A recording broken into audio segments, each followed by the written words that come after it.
যোৱাকালি মুখ্যমন্ত্ৰী ডাঙৰীয়াই টুইটযোগে জনাইছে তেখেত বৰ্তমান অসমৰ বাহিৰত আছে।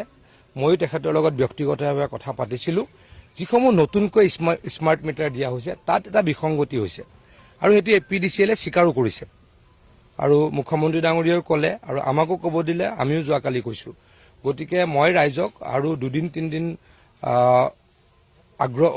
তিনিদিন অপেক্ষা কৰিবলৈ অনুৰোধ কৰিছোঁ।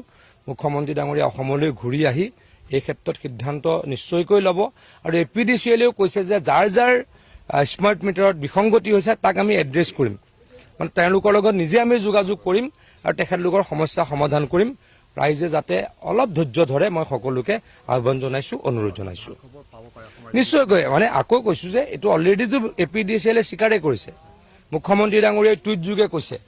মই যোৱাকালি নিজেও মুখ্যমন্ত্ৰী ডাঙৰীয়াৰ লগত আলোচনা কৰিছোঁ।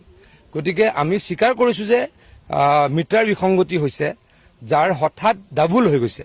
তো এই সমস্যাখিনি সমাধানৰ কাৰণে আমি চেষ্টা কৰিম। ৰাইজক অকণমান অনুৰোধ কৰিছোঁ, অকণমান যাতে ৰাইজে অপেক্ষা কৰে।